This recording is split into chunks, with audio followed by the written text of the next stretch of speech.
அனைவருக்கும் வணக்கம். நான் doctor M S. Vishayanandini, Siddha physician, lotus women care hospital, இந்தியாவின் முதல் பெண்களுக்கான PCOS சித்த மருத்துவமனை, சாய்பாபா காலனி, கோயம்புத்தூர், KK நகர், சென்னை. இனியவை என்ற நிகழ்ச்சியில் தொடர்ந்து நம்ம பெண்கள் சார்ந்த பல ஆரோக்கிய குறிப்புகளை பார்த்துட்டு வருங்க. அந்த வகையில் இன்னைக்கு நம்ம சொல்லக்கூடியது நிறைய பெண்களுக்கு இன்னைக்கு எண்டோமெட்ரியோசிஸ் அப்படின்னு சொல்லக்கூடிய இந்த இரத்தக்கட்டி சார்ந்த பிரச்சனைகளும் இருக்குது. அதே சமயம் இந்த உள் சுவர் தடிமனுடைய அளவு மாறுபடும் பொழுது எண்டோமெட்ரியல் திக்கனிங் வேரி ஆகிட்டு அடினோமயோசிஸ் மாதிரியான பிரச்சனைகளையும் நிறைய பெண்களுக்கு நம்ம பார்க்க முடியுது.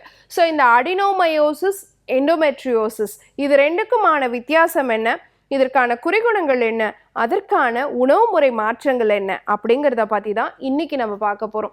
ஏன்னா நிறைய பேருக்கு அடினோமயோசிஸும் இருக்கும், எண்டோமெட்ரியோசிஸும் இருக்கும். ஆனால் சில பேருக்கு எண்டோமெட்ரியோசிஸ் மட்டும்தான் இருக்கும், ஆனால் சிம்டம்ஸ் எப்படி இருக்கும், அதே மாதிரி அடினோமயோசிஸ் மட்டும் இருந்தால் அது எப்படி நம்ம தெரிஞ்சுக்கிறது, அதுக்கான சிம்டம்ஸ் என்ன இப்படிங்கிறத நம்ம தெளிவாக புரிஞ்சுக்கிட்டோன்னா அதுக்கு தகுந்தாப்புல நம்மளுடைய மருத்துவ முறைகளை கையாள முடியும். ஸோ ஒன்று பார்த்தீங்கன்னா எண்டோமெட்ரியோசிஸ்ன்னு நம்ம சொல்லுது, இது இரத்த கட்டி சார்ந்த விஷயம்தான். இது எங்கே வரும்னா கருப்பையை தவிர்த்து மற்ற பகுதிகளில் அதிகமாக வரதுக்கான வாய்ப்பு இருக்குது. ஒன்று உங்களுடைய டியூப் ஏரியாஸில் கருக்குழாய் பகுதிகளில் வரதுக்கு வாய்ப்பு இருக்குது. அதே மாதிரி முட்டைப்பையில் வரும்பொழுது அதை நம்ம சாக்லேட் சிஸ்ட் அப்படின்னு சொல்கிறோம். ஓவரீஸில் வரும்பொழுது நம்ம சாக்லேட் சிஸ்ட் அப்படின்னு சொல்கிறோம். கருப்பையை தவிர்த்து மற்ற புற பகுதிகளில் நம்ம யூரின் பை மேலே அது வரலாம், அல்லது மலக்குடல் பகுதிகளில் வரலாம், அல்லது இடுப்பு பகுதி நடுவில் அந்த பெல்விக் ஏரியாவில் எங்கே வேணாலும் வரதுக்கு வாய்ப்பு இருக்குது. இது பெல்விக் எண்டோமெட்ரியோசிஸ் அப்படின்னு சொல்லுவோம். இது கடுமையான ஒரு வலியை கொடுக்கக்கூடியதாக இருக்கும். குறிப்பாக யூரின் போகும்போது, மோஷன் போகும்போதெல்லாம் ரொம்ப பெயின் கொடுக்கக்கூடியதாக இருக்கும். நிறைய பேருக்கு கேஸ்ட்ரைட்டிஸ் மாதிரியான பிரச்சனையும் அஜீரண கோளாறு மாதிரியான பிரச்சனையும் இந்த எண்டோமெட்ரியோசிஸ் கொடுக்கறதுக்கு வாய்ப்பு இருக்கு. இதே அடினோமயோசிஸ் அப்படிங்கிறது கருப்பையில் மட்டுமே வரக்கூடிய ஒரு பிரச்சனை, கருப்பை அல்லாத பகுதிகளில் வராது. அப்போது அடினோமயோசிஸ் கருப்பையில் மட்டும் வருது. அது எப்படி வருது? கருப்பையோடைய உள் சுவர் தடிமன் உள்பக்கமாக கருப்பையோடைய சதைகளுக்குள் பொதிஞ்சு அதிகமாக வளர்றதை தான் நம்ம அடினோமயோசிஸ்னு சொல்லுவோம். இது கடுமையான வலியை கொடுக்கக்கூடியதாக இருக்கும். குறிப்பாக பிரசவ வலி மாதிரி அவங்களுக்கு ஒரு சிவியரான ஒரு பெயினை கொடுக்கக்கூடியது இந்த அடினோமயோசிஸ் அப்படின்னு சொல்லக்கூடியது.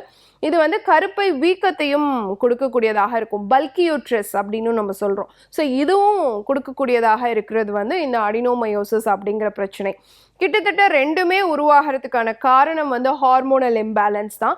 ரெண்டுலேயுமே இடுப்பு வலி இருக்கும், பீரியட்ஸ் டைமில் பெயின் இருக்கும்.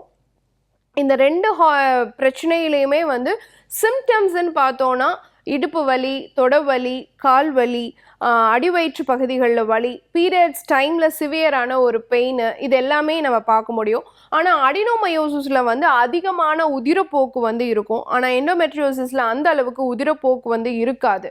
ஸோ இதெல்லாம் தான் அதில் இருக்கக்கூடிய வித்தியாசங்கள். ஆனால் ரெண்டுக்குமே குறிகுணங்களுக்கு தகுந்தா போல் மருந்துகள் நமக்கு கொடுக்கணும், உணவு முறைகளை நம்ம எடுத்துக்கணும். இது ரெண்டுக்குமே வலி தானே நமக்கு மெயினான பிரச்சனை. அந்த வலியை கையாளுறதுக்கு நீங்கள் என்ன மாதிரியான விஷயங்களெல்லாம் பண்ணணும் அப்படின்னு பார்த்தீங்கன்னா, ஒன்று பார்த்தீங்கன்னா கண்டிப்பாக பீரியட்ஸ் டைமில் முடிஞ்ச வரைக்கும் ஒரு 15 நிமிடமாவது பதக்கோணாசனா அப்படின்னு சொல்லக்கூடிய பட்டர்ஃப்ளை எக்ஸசைஸ் அட்லீஸ்ட் 5 நிமிஷமாக பிரித்து நீங்கள் பண்ணுங்கள். அது உங்களுக்கு நல்ல அந்த பெல்விக் போர்ஷனை வைட் பண்ணி கொடுக்கும்பொழுது உங்களுக்கு கொஞ்சம் பெயின் ரிலீவ்டாக இருக்கும். யூரின் போகிறதுக்கும் மோஷன் போகிறதுக்கும் ரொம்ப சப்போர்ட்டிவாக இருக்கும். ரெண்டாவது விஷயம் பார்த்தீங்கன்னா, அடிவயிற்று பகுதிகளில் நல்ல விளக்கெண்ணெய், நீங்கள் எந்தெந்த இடத்துலலாம் வலி இருக்கோ, தொடை இடுக்கு, அடிவயிறு பகுதி, தொப்புள் பகுதி, இடுப்பு பகுதி, இங்கெல்லாம் நல்ல விளக்கெண்ணெய் அப்ளை பண்ணுறதே நல்ல பெயின் ரெடியூஸ் பண்ணுறதுக்கு சப்போர்ட்டிவாக இருக்கும். ஹாட் வாட்டர் பேக் வச்சு ஒத்தரம் கொடுத்துக்கிறது, நல்ல சுடு தண்ணி வச்சு யாரையாவது ஒத்தரம் கொடுக்க சொல்கிறது, இது எல்லாமே பார்த்தீங்கன்னா உங்களுக்கு அந்த நேரத்தில் இருக்கக்கூடிய பெயினையும் கிராம்ஸையும் ரொம்ப குறைக்கிறதுக்கு அது சப்போர்ட்டிவாக இருக்கும். டெய்லி பார்த்தீங்க அப்படின்னு சொன்னால் கண்டிப்பாக ஏதாவது ஒரு கீரை நீங்கள் எடுத்துக்கணும். அது உங்களுடைய உணவில் அன்றாடம் நீங்கள் கீரை சேர்த்திக்கிறதுங்கிறது குறிப்பாக எண்டோமெட்ரியோசிஸ், அடினோமயோசிஸ் இருக்கிறவங்களுக்கு ரொம்ப இம்பார்ட்டன்ட். காலையில் வெறும் வயிற்றில் செக்கில் ஆட்டின தேங்காய் எண்ணெய் ஒரு 1/2 ஸ்பூன் வரைக்கும் எடுத்துட்டு ஒரு டம்ளர் வெந்நீர் நீங்கள் எடுத்துக்கலாம். இந்த மாதிரி பெயின் உள்ள காலகட்டத்தில் அந்த பீரியட்ஸ் டைமில் சிவியரான பெயின் இருக்கும் பொழுது பெயின் கில்லர் போடாமல் சமாளிக்கக்கூடிய ஒரு சின்ன பானம் பயன்படுதா அப்படிங்கிறத நீங்கள் பாருங்கள். நான் இன்றைக்கி சொல்ல போகிறேன். எப்படி பயன்படுத்தணும் அப்படின்னு பார்த்தீங்கன்னா, 1 ஸ்பூன் அளவு இஞ்சி சாறு எடுத்துக்கோங்க. கூட வந்து 1 ஸ்பூன் அளவு எலுமிச்சை சாறு வந்து எடுத்துக்கோங்க. அது கூட 2 சிட்டிகை வந்து மஞ்சள் தூள் வந்து சேர்த்துக்கோங்க. 2 சிட்டிகை வந்து பார்த்தீங்கன்னா, மிளகுத்தூள் சேர்த்துக்கோங்க. கூட வந்து ஒரு தேவையான அளவுக்கு உப்பு. அதாவது தேவையான அளவுங்கிறத விட தேவையான அளவுல பாதி உப்பு சேர்த்துக்கோங்க. ஏன்னா உப்பு அதிகமா எடுத்தீங்கன்னா வலி ரொம்ப அதிகமாகும். தேவையான அளவுல பாதி அளவு உப்பு எடுத்துக்கோங்க. இத வந்து நல்லா தண்ணியில விட்டு டைல்யூட் பண்ணிக்கலாம். ஒரு 200 ml தண்ணி கூட விட்டு டைல்யூட் பண்ணிக்கலாம். இந்த பானத்த வந்து நீங்க அந்த பெயின் இருக்கக்கூடிய காலகட்டத்தில எடுத்துக்கலாம். அந்த பெயின் இருக்கும்பொழுது வலியா இருக்கும், எனக்கு வந்து எது சாப்பிட்டாலும் வாந்தி வந்துரும், என்னால பெயினே டாலரேட் பண்ண முடியாது அப்படிங்கிறவங்களுக்கு அந்த பானத்தில நம்ம இஞ்சி சேர்த்துறதுனால ஆன்டி எமிட்டிக் ப்ராப்பர்ட்டி அதுக்கு இருக்கு. ஸோ வாந்தி வராமல் தடுக்கக்கூடியதாகவும் பித்தத்தை தணிக்கக்கூடியதாகவும் இருக்கும். அதே மாதிரி மஞ்சள் வந்து வீக்கத்தை வந்து குறைக்கக்கூடிய ஆன்டி இன்ஃப்ளமேட்டரி தன்மை உடையதாக இருக்குது. நோய் தொற்று கிருமிகளை அணுகாமல் தடுக்கக்கூடியதாக இருக்குது. ஸோ பெல்விக் இன்ஃப்ளமேட்டரி டிசீஸ் வராமல் தடுக்கக்கூடிய செய்கை உடையதாகவும் இருக்குது. அடுத்து எலுமிச்சை சாறு சேர்த்தும் பொழுது அதில் விட்டமின் சி இருக்கனால மறுபடியும் வலியும் வீக்கத்தையும் குறைக்கிறதுக்கு சப்போர்ட்டிவாக இருக்கும். ஸோ இந்த பானத்தை நீங்கள் அந்த பீரியட்ஸ் டைமில் எடுத்துக்கிட்டீங்க அப்படின்னு சொன்னால் அடினோமயோசிஸாக இருந்தாலும் சரி, எண்டோமெட்ரியோசிஸாக இருந்தாலும் சரி, ரெண்டுலேயுமே இருக்கக்கூடிய வலி உங்களால் வந்து ஈஸியாக சமாளிக்க முடியும் பெயின் கில்லர்ஸ் இல்லாமல். பட் அடினோமயோசிஸ் வரதுக்கான ரீசன், எண்டோமெட்ரியோசிஸ் வரதுக்கான ரீசன் ஹார்மோனல் இம்பேலன்ஸ். அதற்கு வந்து நீங்கள் தகுதியான மருத்துவரை நாடி உங்களுடைய சிம்டம்ஸ்க்கு ஏற்ற மாதிரி நீங்கள் வந்து தீர்வை வந்து பெற முடியும்.